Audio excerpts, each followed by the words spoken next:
All right, Assalamu alaikum. MashaAllah, that was much better than last night. I'm proud of you. You actually remembered, most of you. And I even got smiles back, not from everyone. There's a brother there that was scowling really big at me. All right, we're supposed to be talking about where we go from here, right? We've been talking about all of the problems that we have. We've talked about a lot of different ideas and everything, but now what? What are we going to do? What are we going to take away from this meeting? That's a good question. I'm not sure I have an answer. So we'll throw out a few more ideas rather than answering. We'll just toss out a few more ideas. You know, that's what you do when you don't have an answer. You ask questions. I think that we have spent a lot of time talking about the problems, specifically the problems in this country and this society, and how we're going to change them. And I think we're putting the cart before the horse, as we say, which means that you have to take things in a logical order, all right? We are, at this time, not in a position to be talking about changing any place else because we have to look at ourselves. I mean, we really have to look at ourselves. The brother talked a little bit about this. He touched on it. Well, I'm going to just slap it right up the side of the head for you. All right? There are many of us who are introducing ourselves as being Muslim and presenting Islam to people and presenting an idea of people and even presenting that we should change everything, that it would be in line with their thinking, when I question whether or not a lot of us even have the right to call ourselves Muslim. I do. I question whether we have that right. I question it because I listen to the brothers and the sisters putting across ideas that are not the way that we are supposed to be thinking. We as Muslims, when we see something wrong, we are to enjoin the right and forbid the wrong. And that includes within our own actions, within our own attitudes, with our own thoughts. We begin with us and then move outside from that. We need to identify, first of all, whether or not we are Muslim. What does it mean to be a Muslim? A Muslim has a special bond with the Creator of the universe. That's what we say. We have this special bond with the Creator of the universe because we have direct access, no intermediary, no one going in between. Because we have the Quran, which is the perfect, uncorrupted Word of God that was recorded at the time of delivery, not from the memory of man, and has been preserved for all of this time and will always be preserved. Okay, we're a step ahead because we have the Messenger of Allah who was the example for us, the clarifier, the explainer. And that's supposed to set us above and beyond everybody else. But you see, it doesn't. It doesn't because we're not applying it to our own lives. We are not living Islam. We are not living Islam. We are not filled with love, compassion, and mercy. And to be a Muslim, we must be filled with love, compassion, and mercy. We must be willing to put others before ourselves. We as Muslims are still busy blaming other people for our problems, rather than taking responsibility for our inaction and for our actions.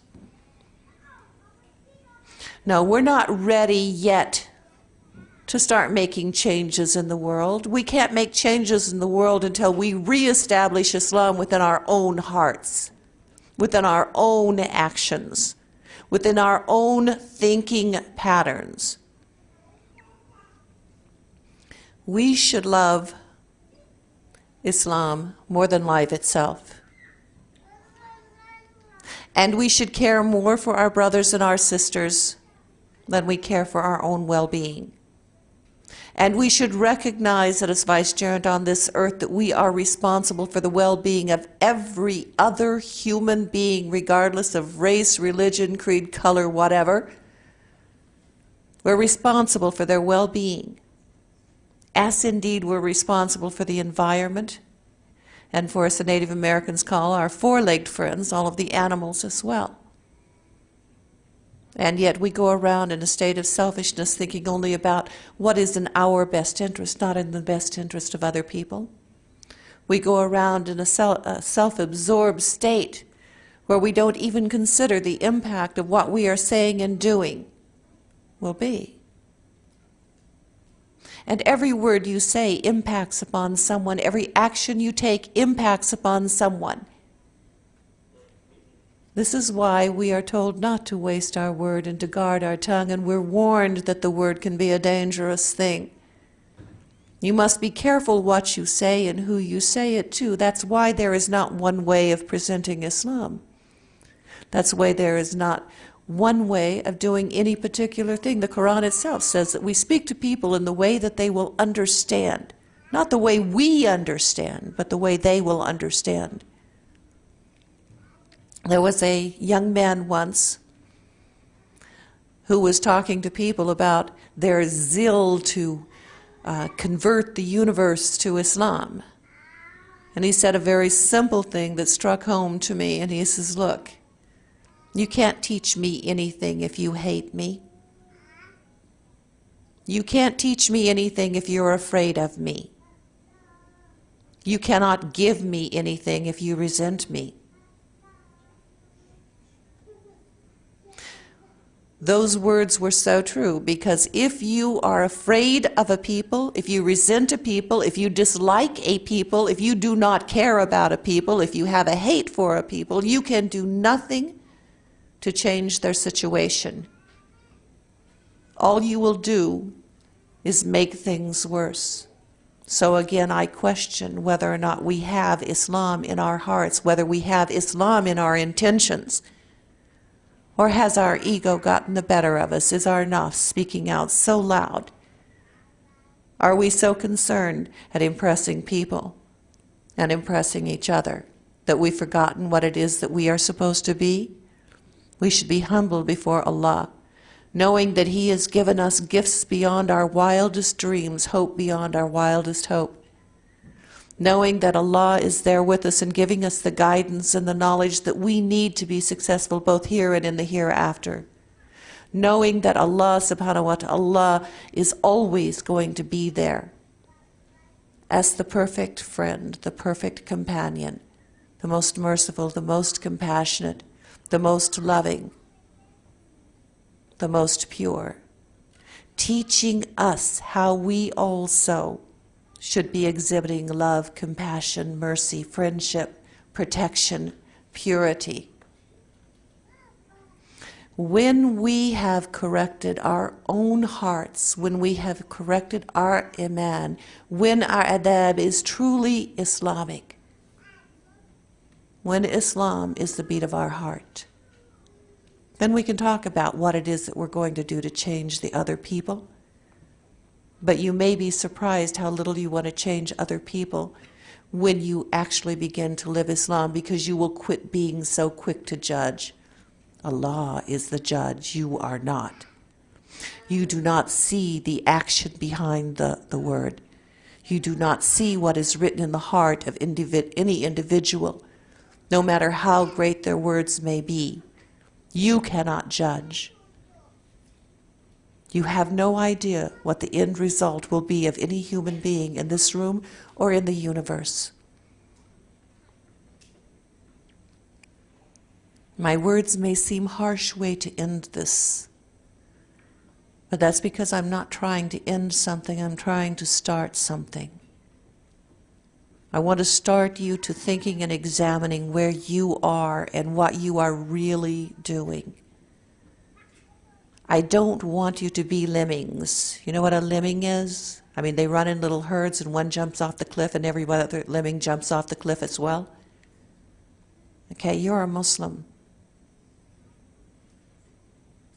If you're a Muslim, then you are to seek the knowledge, you are to seek the understanding, and you must apply that to every aspect of your existence. Not following blindly the way other people say or the way other people have done. You are responsible. You are personally accountable before the Creator of the universe. No one can defend you. Indeed, no one will want to defend you on the day of judgment. The only defense you will have is your own hands, your feet, your tongue, your heart, your Quran, your actions. Are you ready for that? When you are ready to face the Creator of the universe, when you have lost all hesitancy, when you are ready to face the Creator of the universe, then you are ready to change the universe. Assalamu alaikum.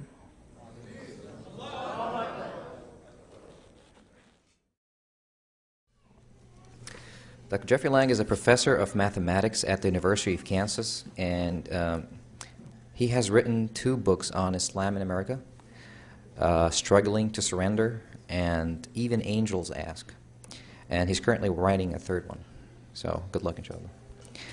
He embraced Islam in 1982, a year after receiving his PhD from Purdue University. He's married and has 3 daughters, ages 12, 14, and 15. And that's pretty much all I know about him. So. All right, tonight, inshallah, we'll be talking about, and those are his words, and he'll do the explaining, inshallah, the exile of American-born Muslims. That's it. All right. Assalamu alaikum.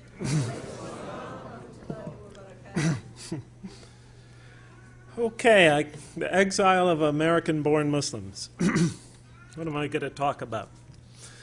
I'll begin with a question. What is the largest group of Muslims in America? The largest group of Muslims in America?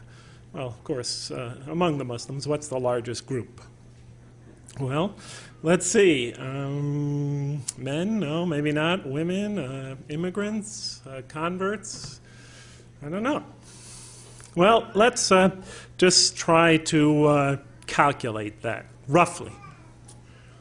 They say that in the United States there's somewhere between, some estimates are as low as 4 million Muslims, some are as many as 8. Let's take the median between those two. Let's take 6 for our hypothesis here. Let's say there are 6 million Muslims in America right now.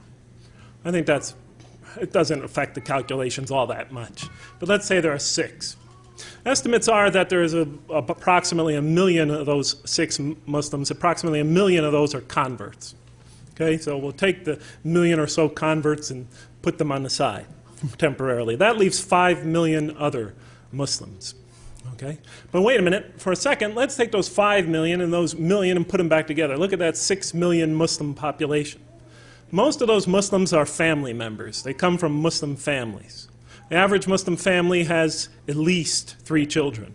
Muslims seem to like to have children, so maybe 4 or 5 would be a proper average. But let's say 3, just to make it conservative. So that says in a family of 5 Muslims, we have 3 that are children. 3 that are Americans born in this society to Muslim parents. That's 60% of those 6 million Muslims are Americans born of Muslim families in America. 60% of 6 million is 3.6 million. Toss back in 1 million converts, that's 4.6 million. 4.6 million out of 6 million is at least 75%. Somebody tell me where they are. Because I go from mosque to mosque to mosque around this country, to Islamic center to Islamic center to Islamic center, speaking to Muslim audiences, and I don't see them. They're unrepresented in almost every audience I see. Oh, you might have 1, 2, 3, 4, 5 showing up at conferences like this, maybe even 10 or 15. But if you go to most Muslim communities about America and you go to their masjids, you go to their community meetings, you go to their community events, they're not there. In Lawrence, Kansas, we're said to have somewhere now, the estimates are between 500 and 1,000 American-born Muslims living in that community and the surrounding communities. Do you know how many show up to the Friday prayer, week in, week out, or the community meetings? 2. Myself and one other. Where is that 75%? The invisible 75% that we rarely see. Through the past 50 years, there's been a large-scale, steady flow of immigrants to America from Muslim countries, through the past 50 years. There were large-scale immigrations before that, but for the past 50 years, almost half a century, we've had a sustained, continuous influx of Muslims from throughout the world. And although they have created American Muslim institutions like MSA, ICNA, ISNA, AINA, or I think AMC, various other abbreviations, and etc., the religion has not really taken root in this country, even after half a century.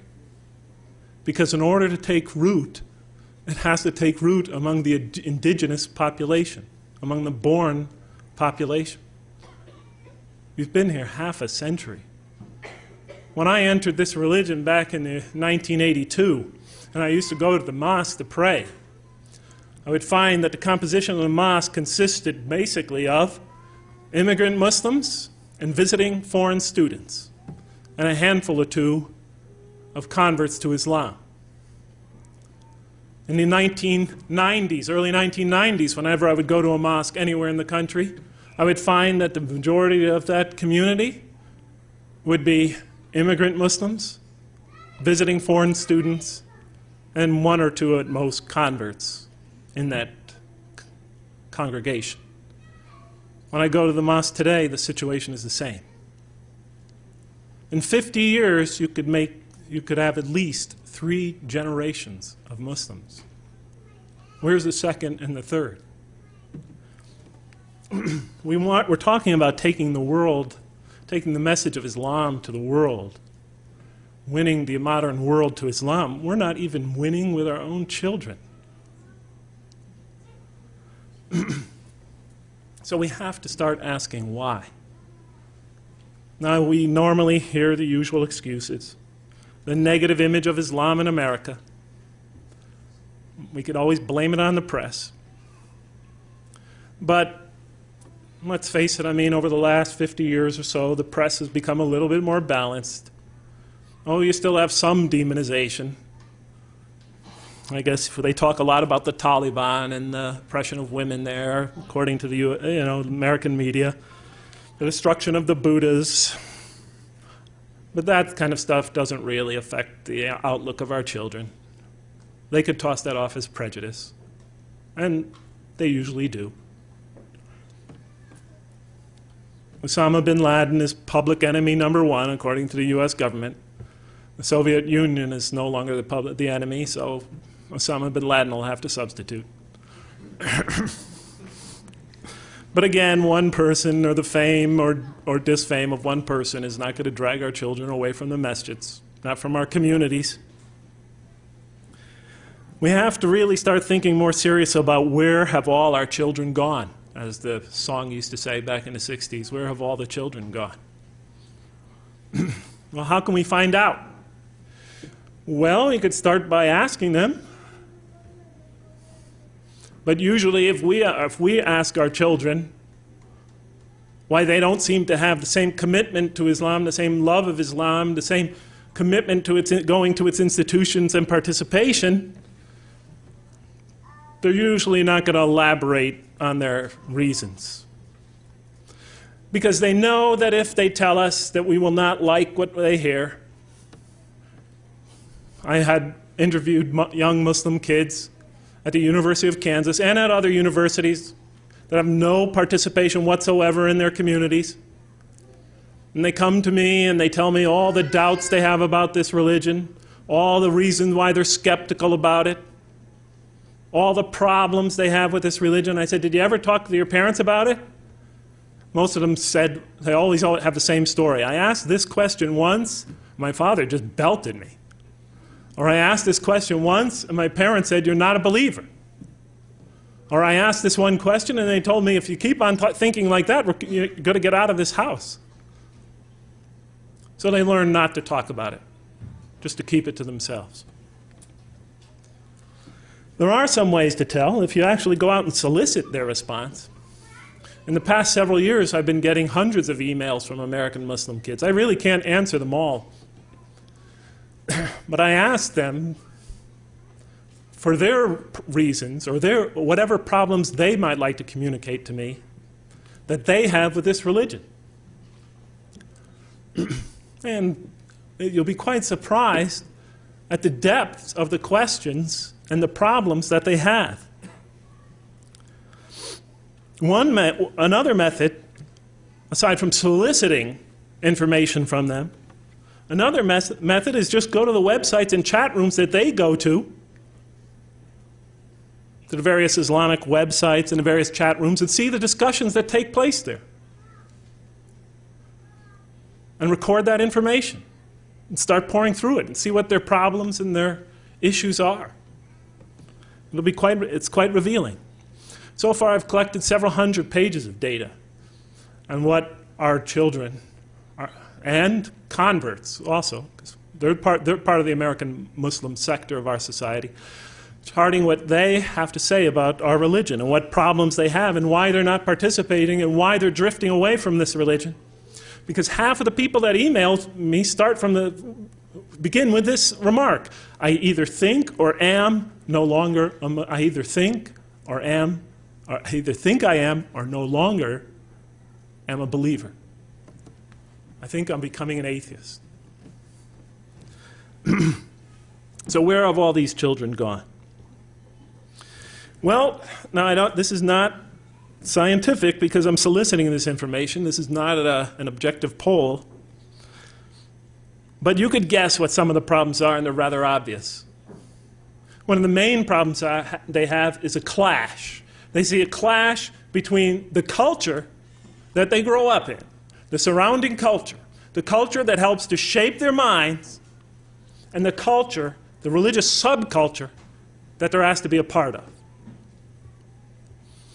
This issue of culture class, of separating culture from religion, of trying to separate essential Islam from interpretations of Islam, culturally based interpretations of Islam, is a central issue among that 75% of Muslims in America, that invisible 75%. And there are many cultural issues that they bring up. I don't have time to delineate them all, but of course you can imagine what's on the top of their list, the issue of the roles of men and women. No issue looms larger among that silent majority in our community, that invisible majority, than that. And the kids tell me that they have doubts about Islam because they see Islam as subjugating women. I don't want to debate the issue yet. I'm just trying to share with you some information. If you wanted to debate about Islam and women in Islam the other night, that was for the other night. I'm just trying to share some information and outline a very long chapter in my book, in my next book. They say that women are discouraged from attending congregational prayers. Some of them describe the mosque as a men's club, as a Young Men's Muslim Association, the YMMA, one lady wrote. They tell stories of how they were kicked and thrown out of the mosque because they wanted to attend the Friday prayer and not be shunted to some small, dingy, dark room in the back where a couple of other ladies are stranded, where they don't even get to see the speaker. And they have to sit in some closet somewhere listening to the Friday prayer. They tell me these kind of stories.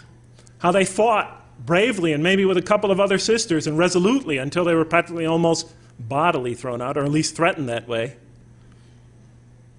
And so they stopped going. And their connection to the community ended right there.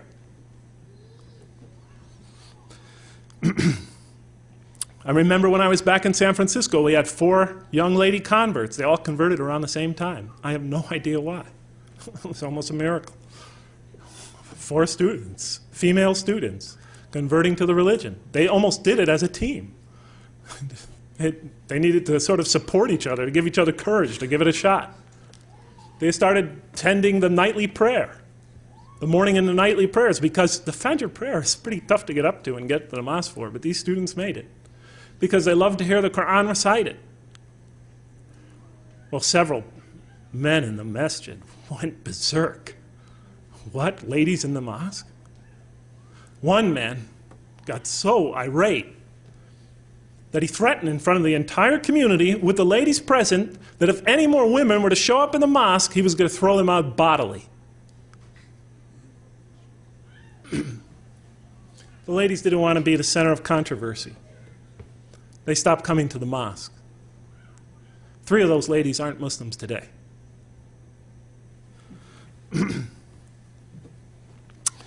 Women are denied positions of influence in our community, denied positions on boards of directors, denied representation in the community, political representation, social representation. We call that disenfranchisement, when you're not allowed to let your opinion and voice and perspective be heard. Community decisions, they complain, are made almost entirely by men. The women's voice is not heard, except among their fellow women. But since the major community decisions are made by men, they're excluded from that. That's their complaint.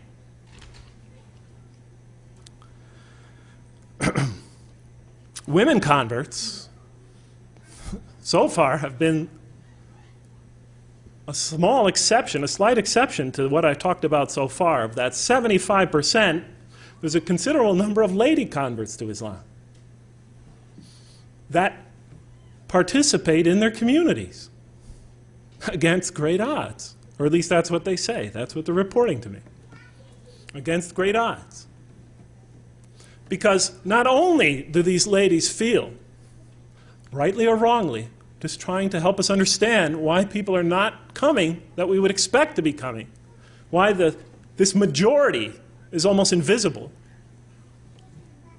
What they tell me is that they're treated like second-class citizens in the Muslim community. As a matter of fact, they tell me they're treated like third-class citizens in the Muslim community or fourth-class citizens. Because they tell me on the top you have the Muslim men, and then next you have the women from foreign countries, Muslim women from foreign countries. Then on the third tier you have the immigrant women, Muslims, and then on the fourth tier you have the American lady convert.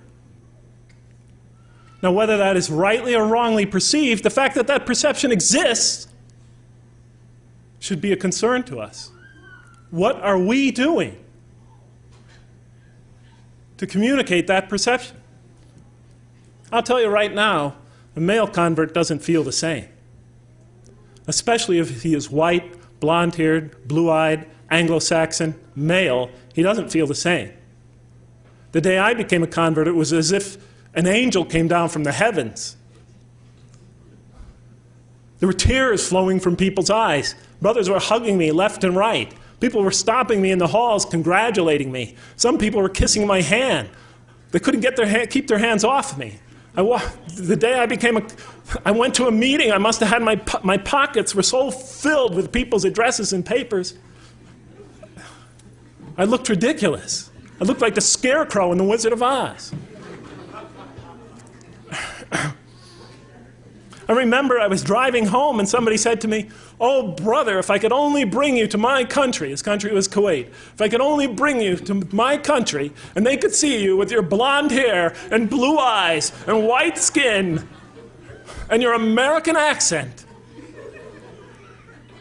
I thought, God, my God, I mean, if the prophets and this message didn't work, what am I going to achieve?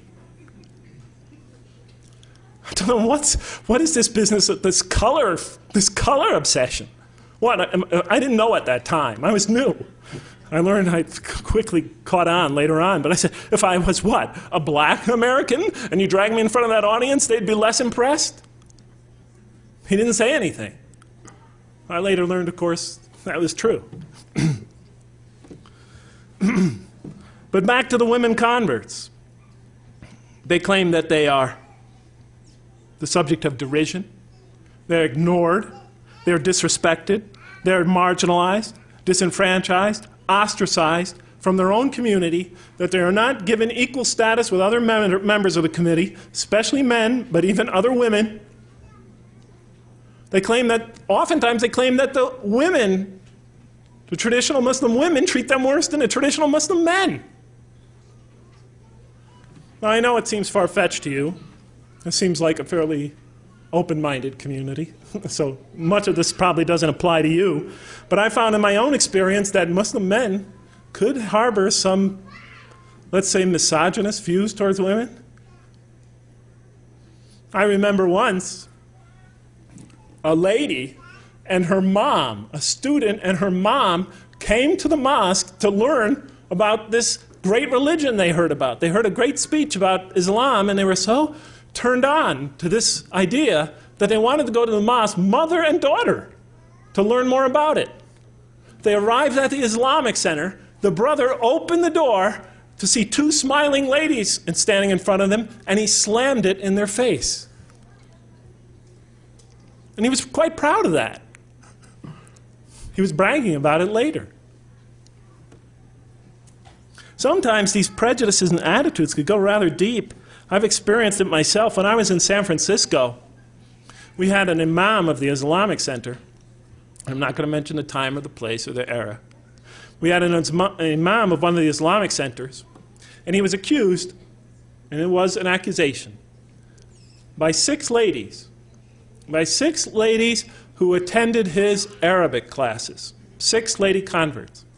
They accused him of sexual harassment. They accused him of making sexual overtures to him.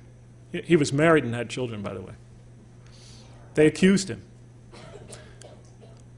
I'm not saying the accusations were true or false. The community apparently felt otherwise. He came, they took their complaint to the leaders of the mosque. The leaders of the mosque had a hearing. The women, of course, were not present, but I was. They took a written statement by the women and read it in front of the community members. And then various community members, even the leaders themselves, stood up and began to defend the poor imam. They said those ladies are prostitutes. They said they're nothing but American whores. I heard it with my own ears. They claimed that they were bitches, if you know what I mean. I heard one phenomenally demeaning, derogatory statement after the next. Despite all that, and I know you're probably thinking, well, Jeff, you're an American and you're just defending your countrymen. And frankly, I don't like to be put in this position precisely because of that reason. I lose some credibility when I do this. But frankly, my God, brothers and sisters, if I don't do it, nobody else is going to, because I don't hear anyone else talking about this. I've been in this community 20 years, and I just never hear it spoken.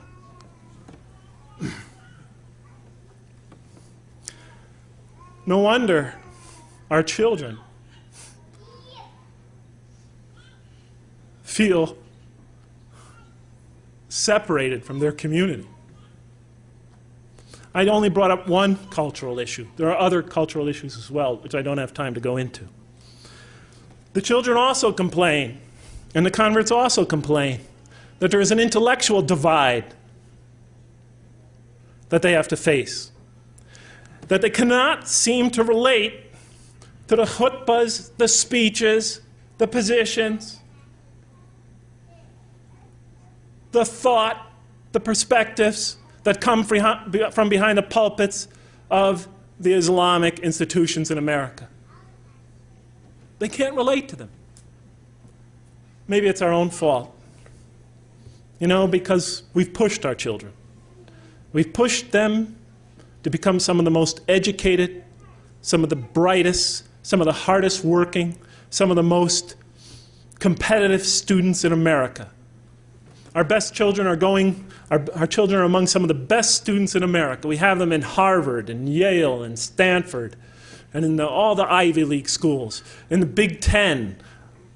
They're getting degrees in areas of critical research.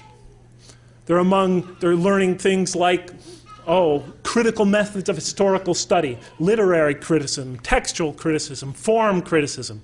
They're learning some of the most modern and most revealing historical critical techniques.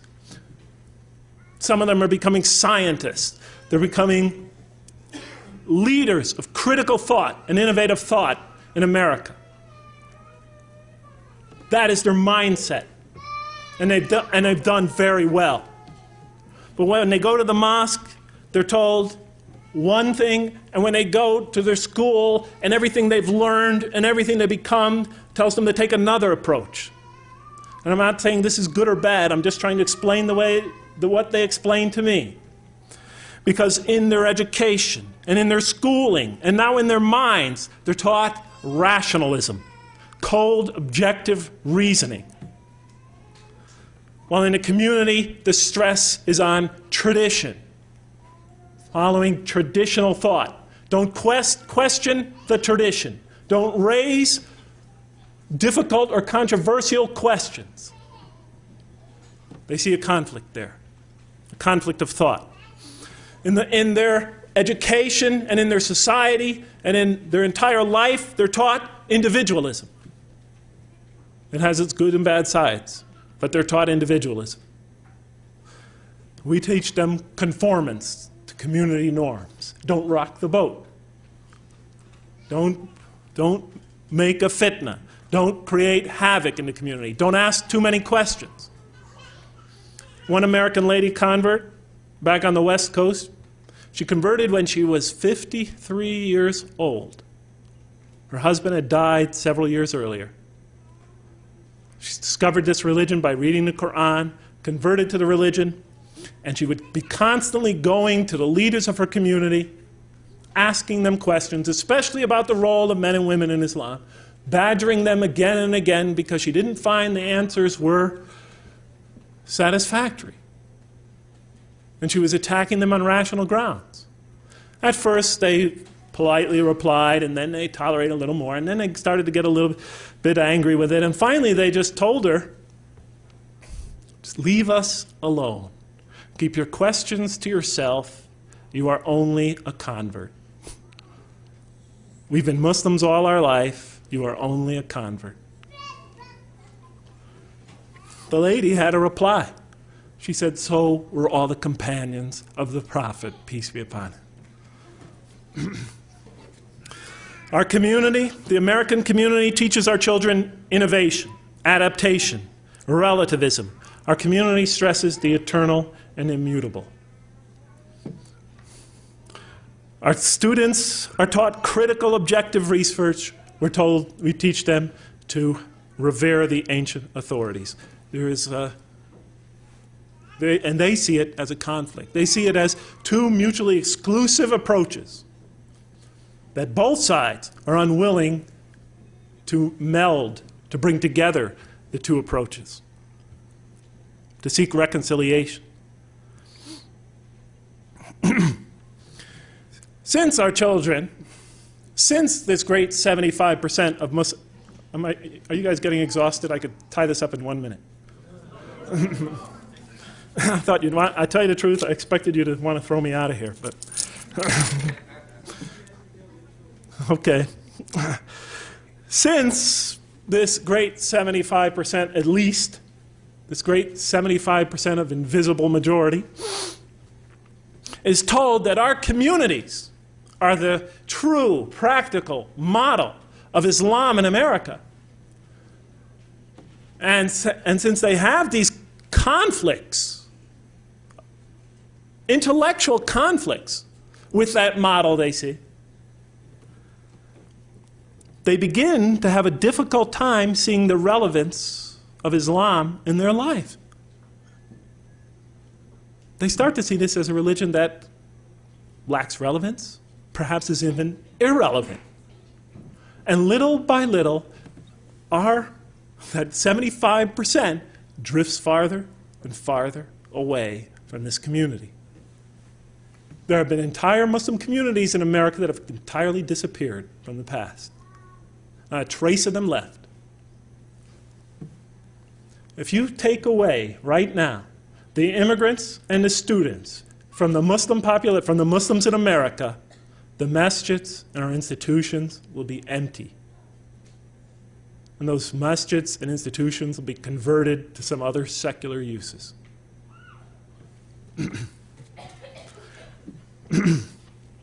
The children mentioned, I call them children, some of them in their 20s, 30s, even 40s. Some of them are professors at schools, doctors, lawyers. These second-generation Muslims and converts report that they have problems with other issues as well, which I don't have enough time to get into.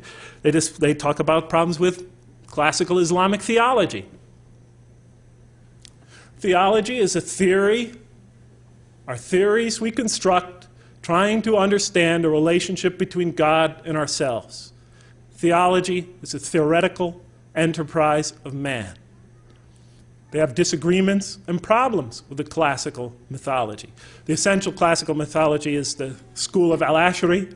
The other essential school was the Mu'tazila. They debated it out for the first few centuries. The Al-Ash'ari's viewpoint finally won out. But our young people really can't find any real relevance in either approach. They see major conflicts between both approaches and what is stated in the Quran. And part of the problem is that when it comes to systems of thought, we always have to keep them alive. The answers and the interpretations and the work of scholars in the past must always be reviewed, critically analyzed, updated. We always have to be checking and rechecking the work of the scholar because no scholar has the final word. This is true in physics, it's true in mathematics, it's true in engineering, it is true in the study of history, it is true in social science, it is true everywhere. If we rely on any century's thought, then we inevitably become stagnant intellectually. And we stop reaching the minds of future generations. Till finally so much time passes where they can't even recover the original irrelevant message, a relevance to the message of whatever area of thought that is. They can't even recover a link between that message and themselves, because too much time has passed. And it's too hard work. Our children, many of them, are suspicious of the Hadith collections. They learn all these critical methods of historical research, and now they begin to have doubts. Why does that happen? Because the science of Hadith has now been put on a shelf, and we refuse to revive, to perform that same type of critical research that was done centuries ago. How many real Hadith scholars, Isnad critics, Matan critics, historical critics, how much of that criticism is really going on today? Even if that criticism only brings us back to the same point we were before, that is good. But it's kept alive. It's kept alive. The great Indian thinker Iqbal wrote a book about the revivification of the Islamic sciences. He said this is extremely important. We must always investigate and reinvestigate and research the work of the past. Either perfect it or confirm it. Or confirm it. But if you just put it up on a shelf and let the science die and just rely on it, the work of the people of the past, then we become disconnected with it. And we have the problem we have today where there are children no longer have confidence in one of the most important areas of our community building. They're complaining about it. There's a huge distrust among them. Almost every kid that emails me brings up this subject sooner or later. What are we doing to answer them? And I don't just mean answer them. I mean, answer them according to their level of thinking, according to their experience, according to their level of thought, according to the techniques of critical investigation that they're learning in American universities. What are we doing to reach them?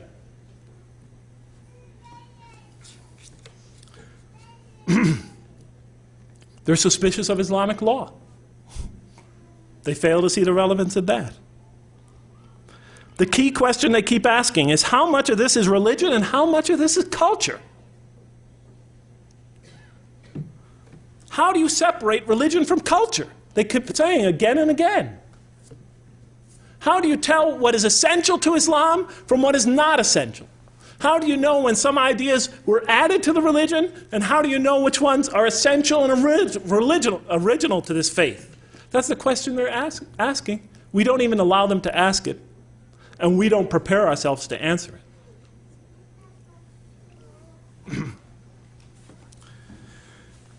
it. We need to create an intellectual space in this community where these issues can be discussed, researched, studied, confirmed, or revised. We need to start thinking again. We need to start researching again. We need to start critically investigating again. Or else, we're going to lose a generation. Because we will be unable to communicate to them according to their level of thinking. And that's why we have to allow these kids to come into this community. And when they come into this community, we have to allow them to voice their concerns, to voice their questions, to make their position known. And then we have to patiently and painstakingly and intelligently and rationally respond to them. Because as long as we fail to do that, we give them a one-way ticket outside of our community. The type of scholarship we need to revive all the great Islamic sciences. We definitely need to revive that. Especially here in America, where we are on the front lines of the confrontation. I hate to call it confrontation, but on the front lines of this confrontation between Islamic thought and Western thought. I don't see it as it has to be a confrontation, but right now it is that way. And I think one thing we have to do is get out of the bunkers. But in any case, what can we do right now? I'll take about 8 minutes of your time and try to summarize that. Like I said, one, create in our communities the intellectual space to be able to start discussing things. Discussing problems, discussing issues, discussing questions. Because right now, in our communities, we run them like one of those oppressive oligarchies that most of our communities immigrate from when they come to the United States. You know what an oligarchy is? Where you have a small group of people ruling the entire country, controlling all the thought coming in and going out, and not allowing any dissenting opinions. It seems I've been at the University of Kansas 20 years, and every time a new administration comes to power, it's always some kind of coup. And then after they come to power, anybody who disagrees with them, you no longer hear them giving a Friday prayer speech. They're not allowed to disseminate any information in the mosque. And that group controls all thought, all expression in the mosque, until another group could somehow or other manipulate the situation and get their coup. And then the whole situation keeps starting over and over again. We have to have freedom of speech and expression in our community, or at least create the space for it. And that's why I like addressing Muslim student associations, especially the American-born students there. If you can't find space to have your ideas discussed and expressed, make space. Form another association. Call it the Second Generation Movement. Call it the Second Generation Muslim Association. Call it the American Converts Association. Call it whatever you want, but create that space where you could research, learn, discuss, and live to the best of your ability this religion. Intellectually and fully. But you've got to create that intellectual space. A lot of scholarship needs to be done. I don't think I've discussed that well enough here today or made my position clear. But a lot of scholarship needs to be done in our community. And we also need to have our community become much more open, where free expression exists, and where we're tolerant of differences of opinion. But frankly, my brothers and sisters, I think that's going to be going to take too long, and it's going to come too late. Unless we suddenly radically change our whole approach to what we're trying to accomplish in America.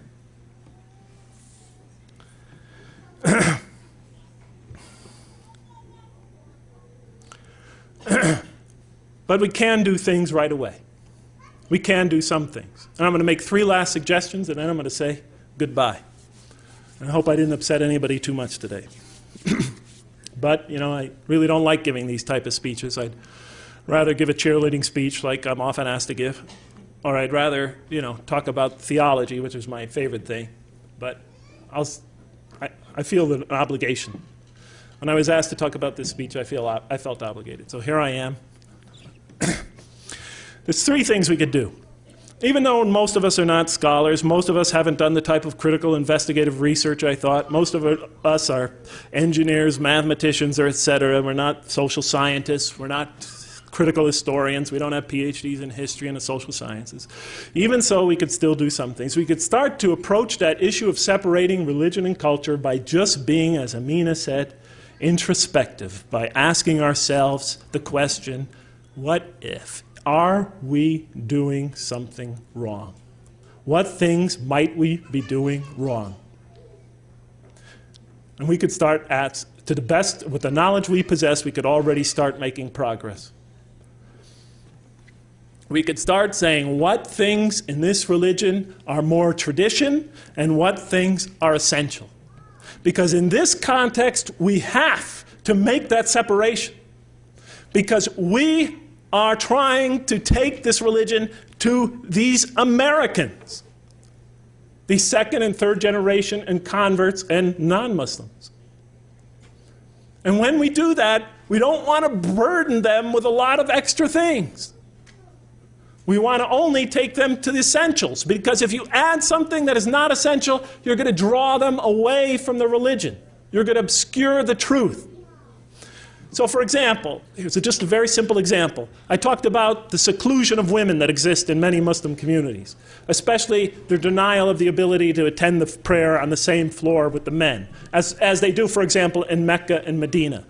Let us take that issue, brothers and sisters. Let us just say, hypothetically, that even though that might be a viable cultural interpretation in another country, let us say that that is not, strictly speaking, essential to the religion. Let us say that we looked in the Prophet's record, peace be upon him, and we saw that men and women interacted in the mosque in Medina. Oh, I only need 5. Men and women interacted in the mosque of Medina, attended the prayers in the mosque of Medina, that was a family-friendly environment. Let's say we could prove that case. And I think we can. But let's say we can. I don't want to argue it now. But let's say this seclusion practice that is being practiced in our community is not really necessary, essential to the religion. You may have rationalizations for it, but let's say it's not essential to the religion. And now count how many Americans who were interested in Islam, who showed interest in this religion, how many of our children have left the religion aside because of that one issue. Because of that one issue. If that is not essential to this religion, if it is not, strictly speaking, required by this religion, and everywhere that is practiced, that is obscuring people from seeing the truth of Islam, then it's not the press that is driving those people away from the religion.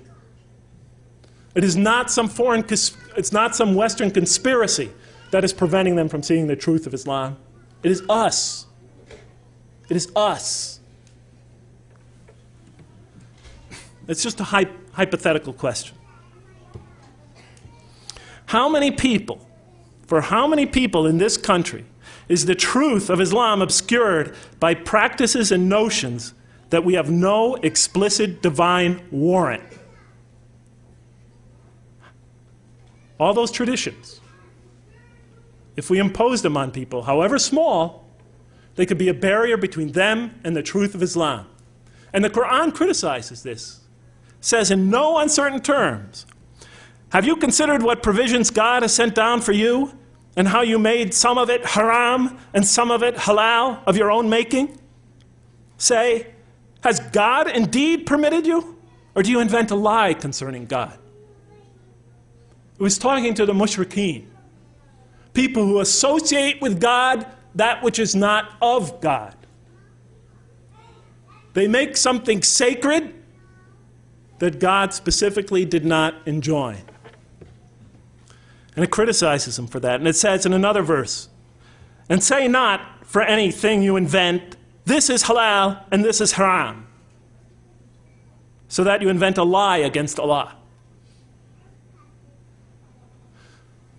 Because when you do that, you commit, as we all know, shirk.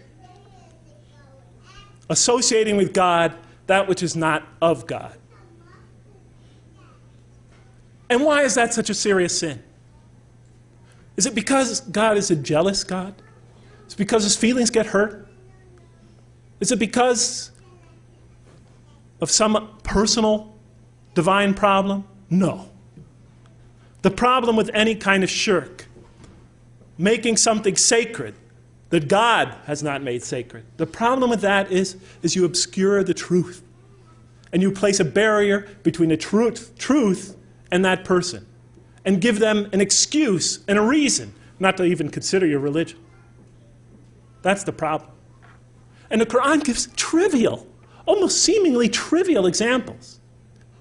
It criticizes in a very harsh way the Meccan polytheists because they used to slit the ears of cattle. And condemns them for that, for doing that without any divine warrant. Something so small, you're saying? Something so small?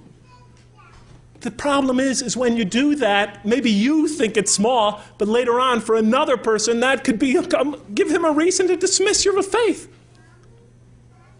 Oh, look at that. Look what they do. Oh, I can't consider that religion. That can't be the truth. That's ridiculous. You know? Quran gives many examples of that nature. I'll give you a very simple one. The term Son of God. The Jews say Ezra is the Son of God. The Christians say Jesus is the Son of God. That is the saying with their mouths, imitating the statements of disbelievers of old, of deniers of old. What's the problem here?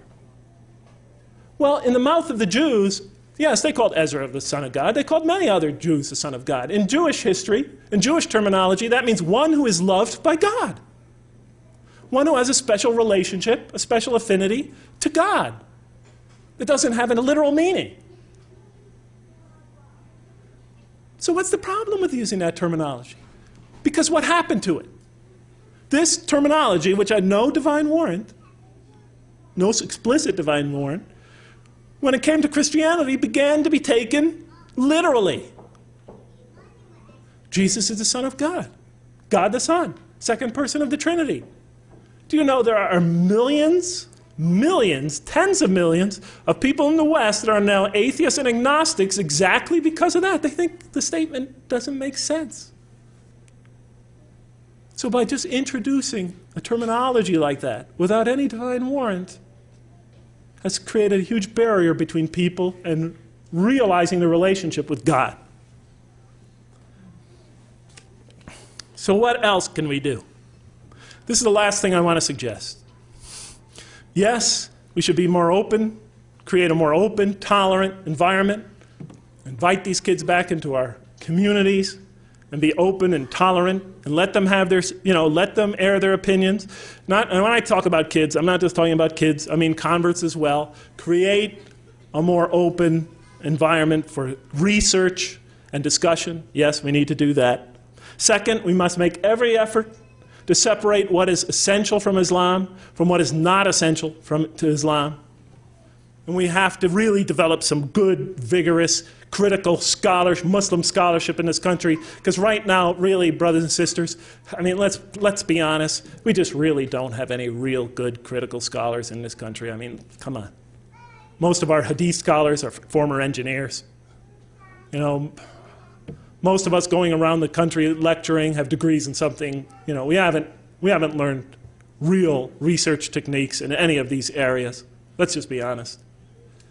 You know, our scholarship compared to Western scholarship on religion looks almost juvenile. I'm sorry to say it, at least as far as this country is concerned.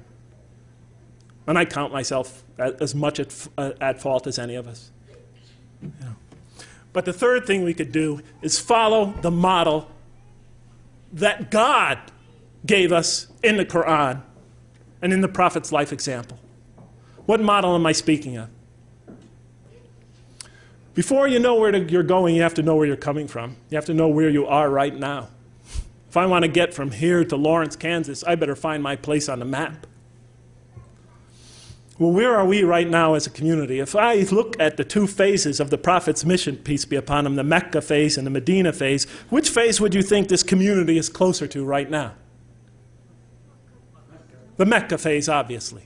I mean, I don't even have to make the argument to you. We're surrounded by a huge culture that hasn't received our message, hasn't even considered our message. And we've faced some discrimination. We're a tiny minority. We're taking a new message. We're facing a tremendous jahiliyyah, to use the Arabic term. You know, that's our situation. We're closer to the Mecca phase. In the Mecca phase, if we're in the Mecca phase, then we should be following more or less and trying to bring people back into this religion, the Meccan model, following the Mecca plan. And now if we look to the Quran, we'll find that 3%, you just take all the verses in the Quran that are of a legal nature, and then count all the verses of the Quran, take the quotient, and you'll find out that about 3% of them are commands and prohibitions, divine commands and prohibitions. 97% of the Quran teaches ethics, the relationship between God and man, the purpose of life, morality, other truths as well. The history of nations in the past teaches us how to be self-critical, how to use reason and faith, the extreme importance of using reason and faith, teaches many, many major themes. You know what I was taught when I became a convert? Rules, rules, rules. If I hadn't studied this religion myself and entered this religion and all I received were rules, rules, rules, I would have left it the next day. Thank God I read the Quran first. If we're going to draw these indigenous people, our own children, that second, third, and fourth generation, those converts and non-Muslims into this religion, let us begin by following the model established by God himself through his prophet Muhammad, peace be upon him. As he once said to Mu'adh bin Jabal on his way to take the dual leadership of the community in Yemen, he said, as you all well know, he said, first teach them that there is no God but God, and that Muhammad is his messenger. And when they have fully understood that, then teach them how to pray.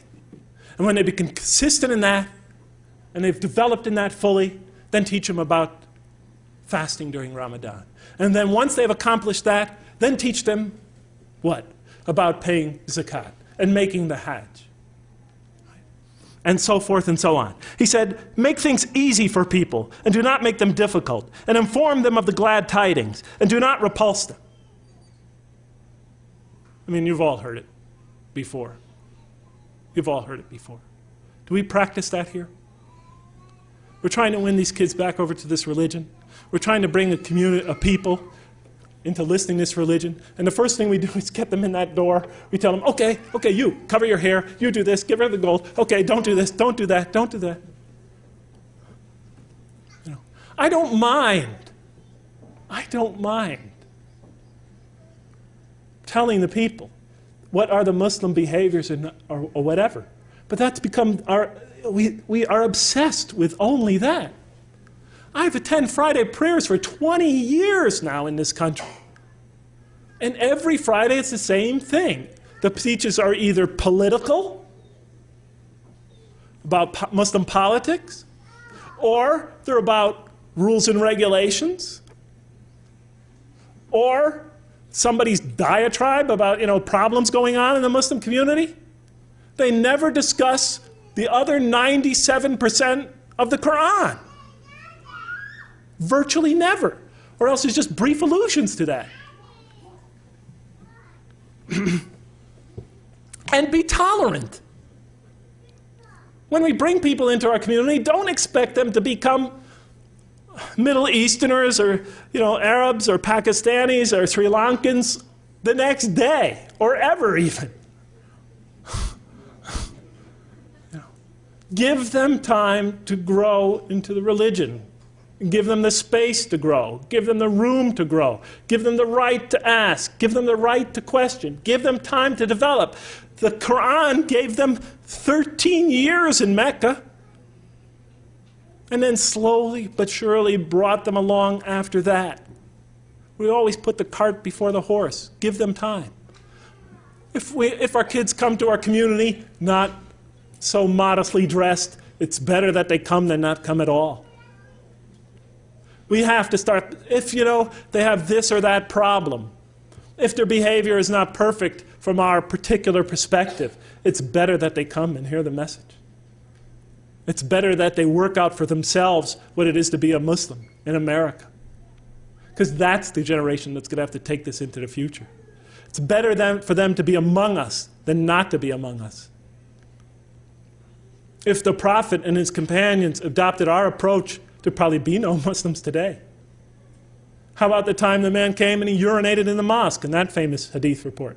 The companions were ready to kill the guy. The report says that they already had their hands on him. How do you know?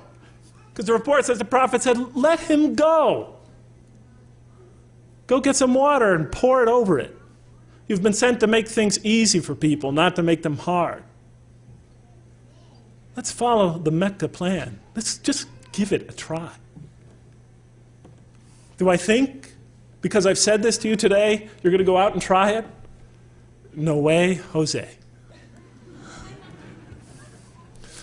But if some of you here care about your children, if some of you care about the people of America, want to bring them this message, then I beg you to give it a try. Establish a mosque, a halfway house, call it whatever you want. Make it so that people who feel shy to come to the regular mosque will come to that as they are, to hear the message and to pray. Even though they're not perfect, even though they may have flaws that you think you see, no matter what you see, establish an institution where we could follow that Mecca plan. Am I talking to the leadership of masjids here? No, because they'll never do what I just said. Am I talking to the leaders of America? No, not at all. They have their leadership, their positions to protect.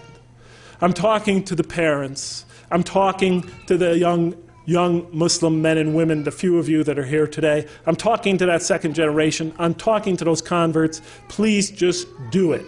And the rest of the community, instead of slandering them and complaining about them and making up all sorts of strange slanders and gossip about them, just give them your support.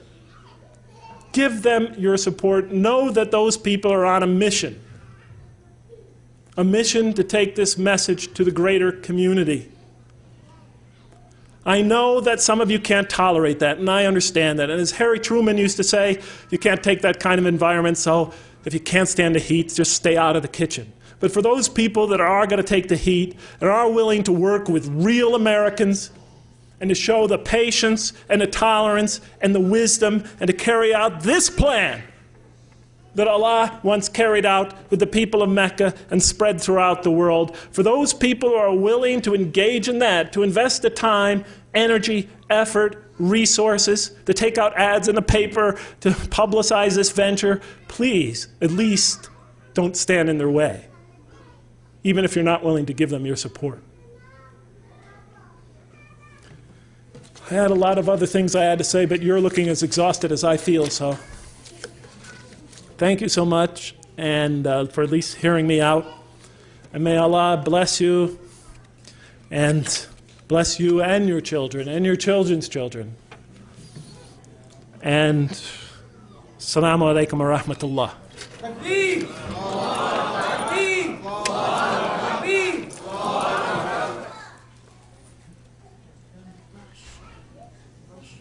Wow.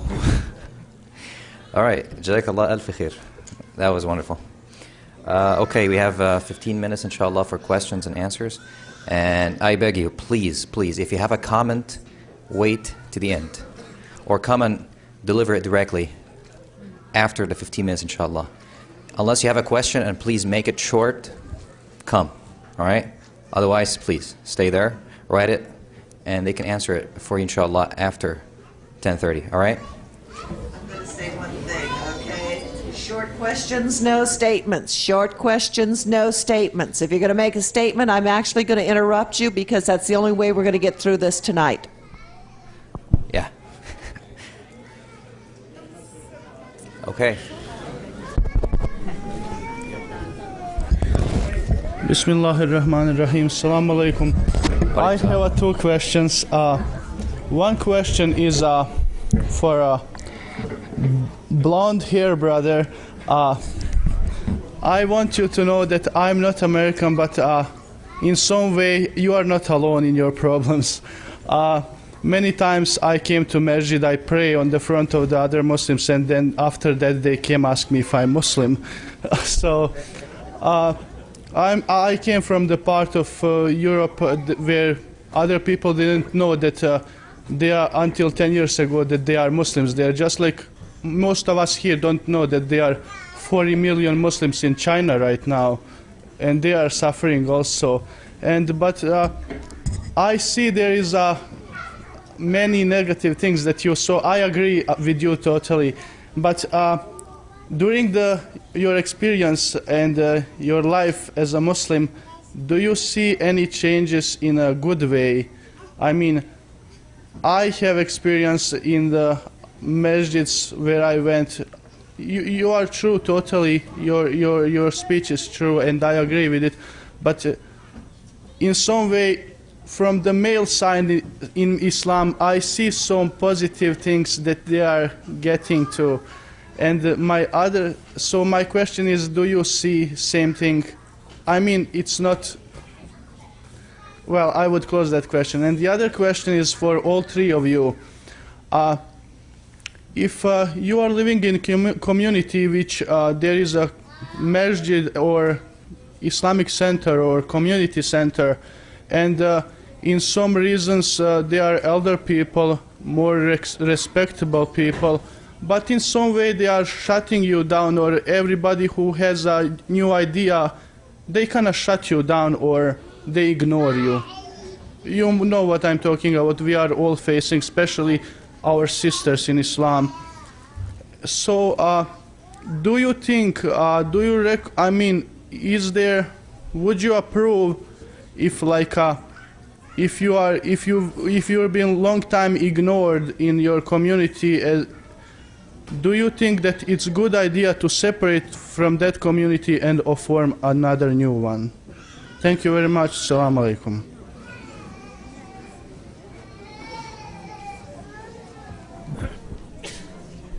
I don't mind. No, I could. I just don't want to hog the microphone. Concerning the first question, I've seen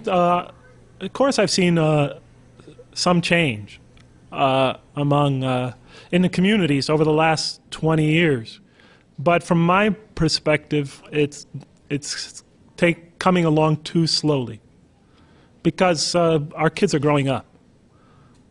I mean, if it takes another 10 years before we, make a little more change, then we'll probably lose another generation. You know, so I mean, the clock is ticking. So, you know, I'm really asking for a radical introspection on our part is really needed. As far as the other question, I'll let these two take it. I'm sure they'll agree with me. You noticed in my speech I didn't emphasize separating yourself from the community, but establishing other ventures, other institutions that don't compete with the community, but hopefully working with the community, but maybe, you know, they will not give you your support. But, you know, a mosque that could be modeled on the Mecca plan where you could draw people in. Hopefully it'll get the support of the community, but, you know, that venture has to be carried out no matter what. But I don't see that as an alternative community. I just see it as a part of the community that's fulfilling an essential function of our mission here in America. Bismillah ar-Rahman ar-Rahim. Well, of course the answer is no for the second question. Otherwise we're going to have a new community every day. Really? Remember we said that Allah subhanahu wa ta'ala in His plan that He's going to test you, and you're going to be faced with different people from different backgrounds. And most of the times these people, they have good intention too, but the only thing missing is just knowledge, or they're ignorant, or they're mistaught, or they need someone who can teach them and be patient with them. And that's part of the working for the path of Allah subhanahu wa ta'ala. However, there are some cases that you don't have choice, because you find yourself just losing your energy, losing your time. But those are really exceptions. You have to be very, very careful, and it's not anyone who can make those decisions. Unity in Islam, it's one of the highest things, and it's really very crucial, and we don't play with it. So if there are problems in the community, work to solve them, and ask Allah subhanahu wa ta'ala, and be patient. Be patient, and Allah subhanahu wa ta'ala will help you do that. Unless there are some really serious exceptions, then you don't have any choice. Allahu a'lam.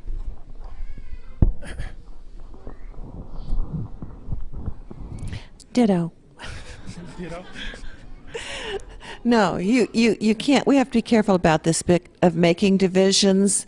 And like Brother Jeffrey said, we can have other things that are happening within the community that will work as assets to our particular Islamic center or masjid, but don't start a new masjid. Try to develop the unity and just the work that you want to do this and build it in with your center, and in time, inshallah, it will become a part of it, but you never give up on your community.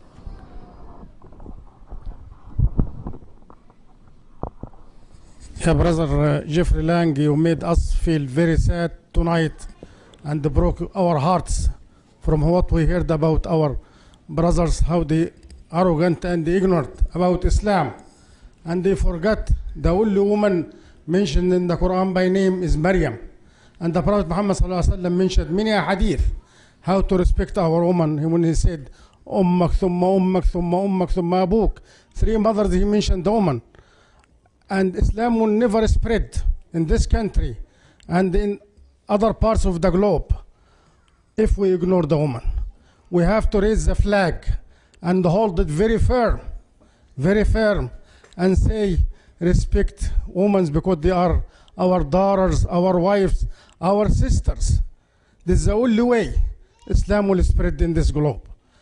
Jazakallah khairan for what we mentioned today, and inshallah for my part, I will spread this word, inshallah, and I hope everyone here will do the same thing, inshallah. Jazakallah khairan,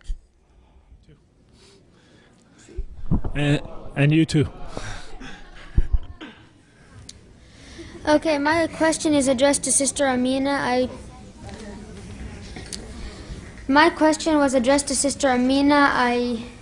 You gave us a lot of things to think about tonight. And my question was, let's say we check ourselves and we see that we are slightly malefficient or extremely malefficient in one of these categories. Could you give us some specific ideas on how to improve? Not just general, but kind of more specific. You know, subhanAllah, this is one of the most beautiful questions I think I've ever been asked. And I can't believe this is being asked by one so young.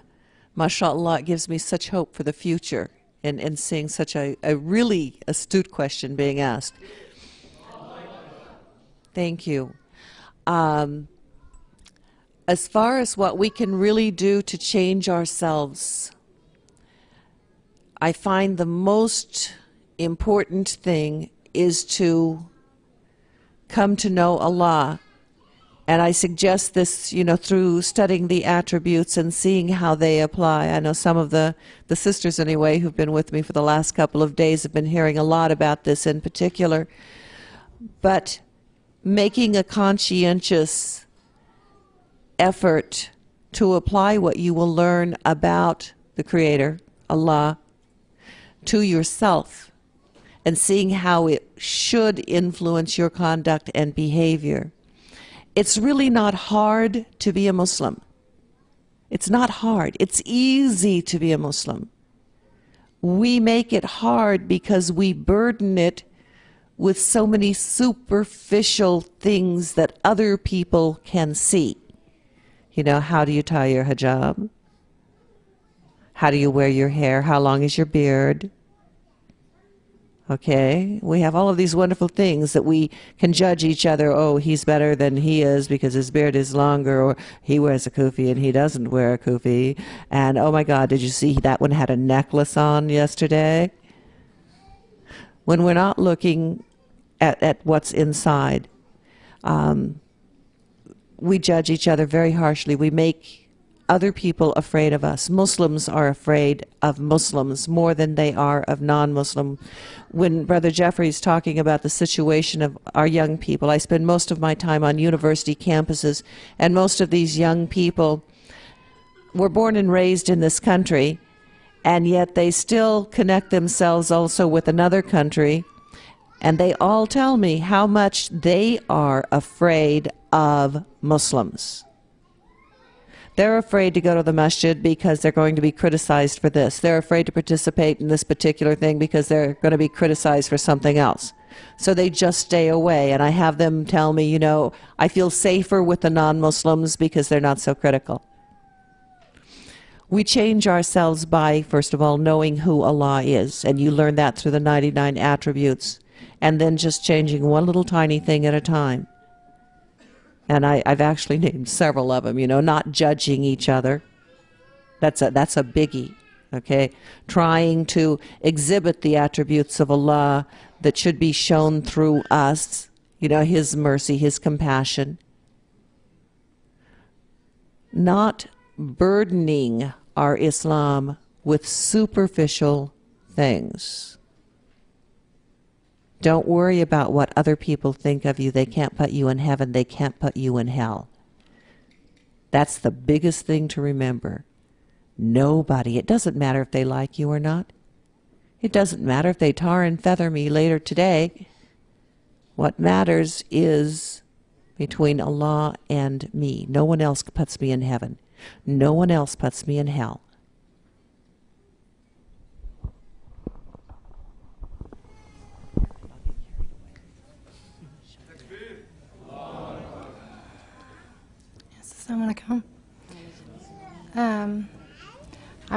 I came late, and I wanted to tell you how much I enjoyed your lecture, Jeffrey Lang, Mr. Lang. I've been a convert for about 10 years, and it really moved me, and it really reminded me of my own experience. I've seen so many, even men leave, you know, come, and I see their faces, and they come a few times, and then you don't see them anymore. And it seems like almost a problem. I know this has been addressed numerous times of, you know, you have the Arabs over here and the Pakistanis over here and this group over here, and there's no support group for new converts when they first come. I look at, I have lots of friends who are Mormons and other religions, and they set up, they do a much better job of keeping committees or whatever going to encourage these people to come. But we get in our social groups here and there and everywhere, and then we have this lethargy. I don't mean to be lecturing, I'm getting to my question, but I don't know how to overcome that kind of lethargic. Me and several other Muslims, American Muslims and other Muslims, have tried to get things started for the kids to encourage them young to develop their pride. But it's the parents, you know, you get Boy Scouts started and the kids are excited, and the parents don't bring them. They don't sign them up. They don't see the importance of it. The same thing with Girl Scouts, or when we have movie nights or this night. The kids don't come. The people don't bring them. And we need to encourage these kids young to start developing a pride and start the kind of conversations that they need to have when they get older, to have that support group to talk to. And I don't know how to, that's my question. How do we overcome that kind of lethargic attitude that we face? Who's here for 3 years? You hope you're not here for 2 or 3 years. Yeah. I guess just keep trying, keep trying, keep communicating that message. Don't give up. I've been saying it for 20 years. I'm still trying. I don't have much hope that, anybody will listen to me. But, even if I die, whenever, even if I die with those being the last words on my lips, at least I know I tried. I'm not saying I'm always right. I'm not saying that, I have all the answers. But I'm just doing the best that I can.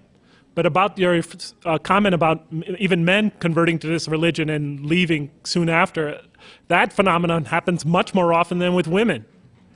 The past year, we've had 2 converts on the Lawrence, Kansas campus convert to the religion. They went to a couple of Friday prayers and they never showed up again. And it happens year in, year out. Male converts especially don't stay in the religion. Somehow, I don't know what it is. Women are just stronger.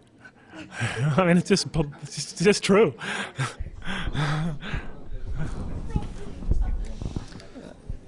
There is a hadith from the Prophet ﷺ, but before mentioning the hadith, I would like to say something, which is something for the people who reverted to Islam. You might think that once you've reverted to Islam, you're going to go to the mosque and you're going to find angels. It's like the one who gets married and he's expecting an angel, right? Really, and that's not right. That's not the way it is. You're going to go to the mosque or the Islamic center. You're going to find people practicing Islam. You're going to find maybe a lot of ignorance and misbehavior and mischaracter. And again, it's part of that test that you're going to face. And Allah subhanahu wa ta'ala is going to put you through that test to see, well, are you really getting to Islam from the door or from the window? Which one?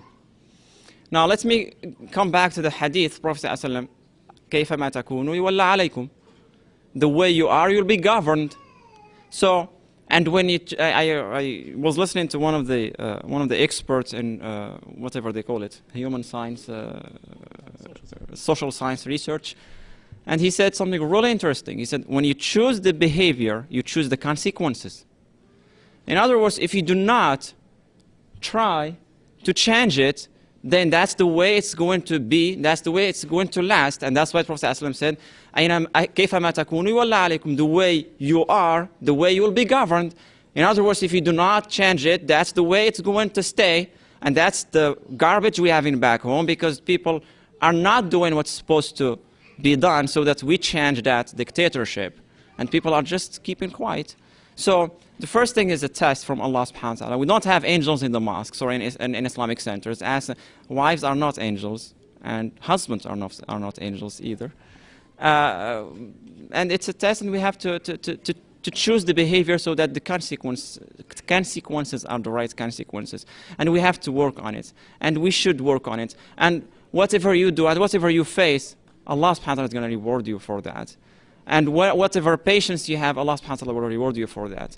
It's good to tell these things to the non-Muslims and to the new revert Muslims, so that they don't get any misunderstanding what Islam is, what Muslims are, and what the practice and the real message, the difference between the two. One more question, please. Assalamu alaikum wa rahmatullah. My question, Dr. Jeffrey. In a way, the 3 speeches, in my opinion, complement each other.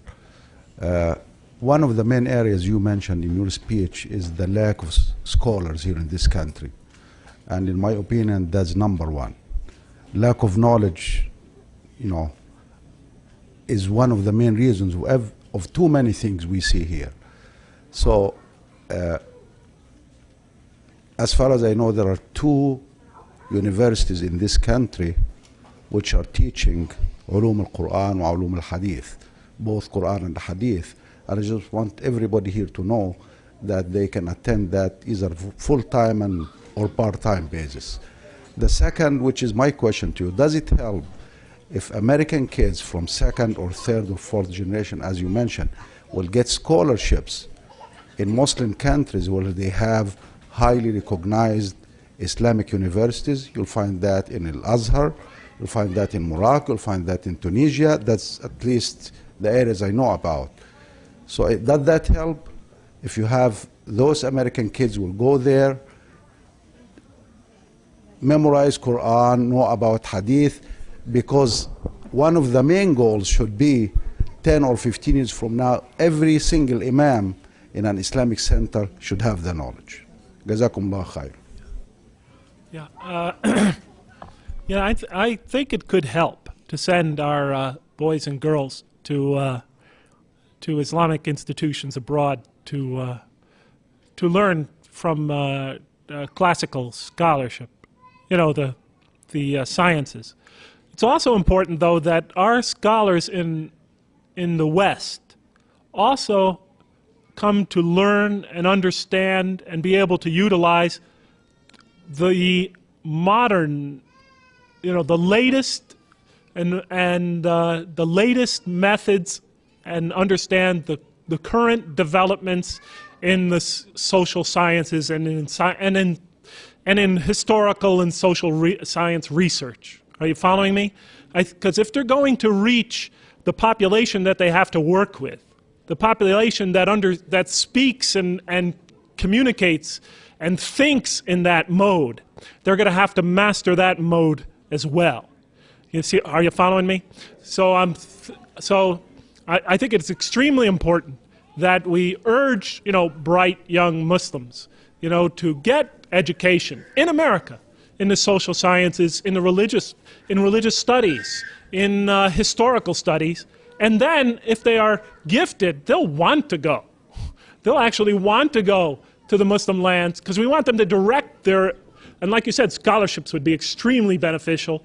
Research scholarships would be extremely beneficial in this regard, because we want them to take that knowledge that they learn here, the current methods of historical and social research, and then we want to take them and learn of this great body of information, this great legacy that we've inherited from the past. We want them to study it and be able to now communicate what they learned to the Western audience. Mm-hmm. So, you know, we want them to take from the modern, you know, from their current environment, what knowledge needs to be gained, and we want them to apply that research capability to studying the legacy that is before them. Are you following me? Exactly. That's why I said, I mean, you need somebody who was born and raised here. That's the best case scenario. So yes. They know about the issues here, okay? Yes. And then if they go... The issues, the mode of thought, the current methods of research, because if they just communicate in a, say, in a level that is foreign, in a mode of thought and in a dialectic that is foreign to this society, they will not be able to reach the audience that they want to reach. Are you following me? Yep. Yeah. Thank you. Thank you. I have to add one thing on there, okay? I promise I'll make it quick, all right? Because Brother Jeffrey brought it up and he said our boys and girls, all right? The brother only said about educating the men. The most important thing, subhanAllah, is to educate the women. The women are the first teachers of the children. If the women do not have the knowledge, the women do not have the practice, the children are going to have a very hard time having it. We concentrate so much on educating the men. It's time we concentrated on educating the women. I think Amina mostly wanted to just make that clear for the audience. But even if he did, you have to realize that when in Arabic, men is a generic term. It can include men and women. And I understood that to be the sense of what he said. So, but for the rest of the audience, just so that nobody gets the wrong idea, huh?